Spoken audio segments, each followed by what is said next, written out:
மேம்பாலத்தில் சேதமடைந்த பகுதி சீரமைக்கப்பட்டதால் மீண்டும் நாகர்கோவில் திருவனந்தபுரம் நெடுஞ்சாலையில் போக்குவரத்து துவக்கப்பட்டுள்ளது. கன்னியாகுமரி மாவட்டம் மார்த்தாண்டம் பகுதியில் ஏற்படுகின்ற போக்குவரத்து நெரிசலை குறைக்கும் நோக்கத்தில் குழித்துறை தாமிரபரணி ஆற்று பாலத்தில் இருந்து பம்பம் பகுதி வரை 2.5 கிலோமீட்டர் தொலைவிற்கு மேம்பாலம் அமைக்கப்பட்டது.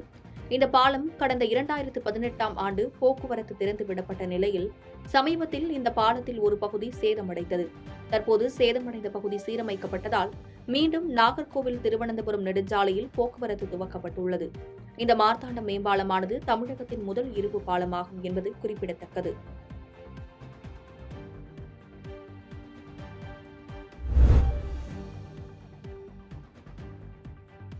மாமல்லபுரம் அருகே அதிமுக பொதுச் செயலாளர் எடப்பாடி பழனிசாமியின் 70வது பிறந்த நாளை தொடர்ந்து ரத்ததான முகாம் நடைபெற்றது.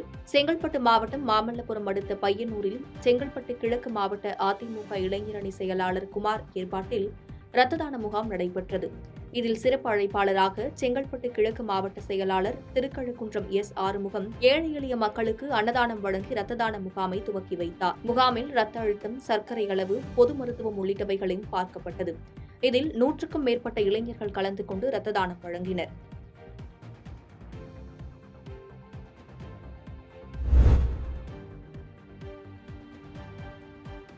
திருச்சி மாவட்டம் முக்கொம்பில் கொள்ளிடம் ஆற்றின் குறுக்கே 630 மீட்டர் நீளத்தில் 41 மதகுகள் கொண்ட மேலணை கட்டப்பட்டது.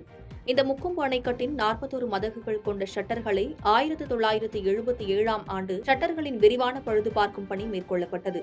இந்நிலையில் தற்போது ஷட்டரில் உள்ள ரோலர் சக்கரங்கள் அடிக்கடி அடிபட்டு இயங்குவது கடினமாக இருப்பதாலும் ஷட்டர்களின் தூக்கும் சங்கிலி மற்றும் ரப்பர் சீல்களும் சேதமடைவதால் ஷட்டர்களில் புதிய இணைப்புகளை மேற்கொள்ளும் பணிகள் இரவு பகலாக துரிதமாக நடைபெற்று வருகிறது. மேலும் இந்த மாதம் இறுதிக்குள் இப்பணிகளை முடிக்க திட்டமிட்டுள்ளதாக அதிகாரிகள் தெரிவித்துள்ளனர்.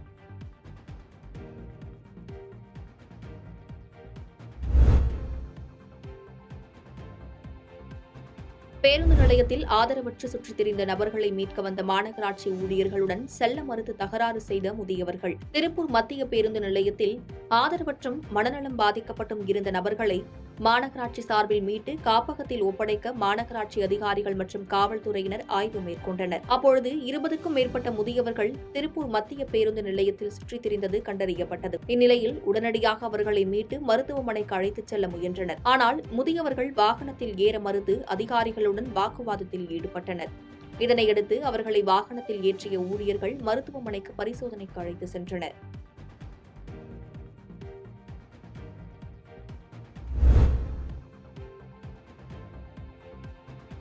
நீலகிரி மாவட்டம் குன்னூரில் வனத்துறையினருக்கு போக்கு காட்டி வரும் கரடி சிம்ஸ் பூங்காவில் உலா வந்த காட்சி அச்சத்தை ஏற்படுத்தியுள்ளது.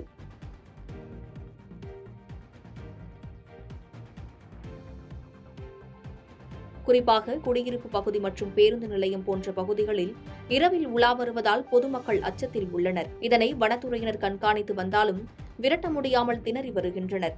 இந்த நிலையில் குன்னூரின் முக்கிய சுற்றுலா தலமான சிம்ஸ் பூங்கா அருகே கரடி நடமாடும் காட்சி அங்குள்ள கண்காணிப்பு கேமராவில் பதிவாகியுள்ளது. இதனால் அதிகாலை நடைபயிற்சி செல்பவர்கள் கவனமாக செல்ல வனத்துறை அறிவுறுத்தியுள்ளனர்.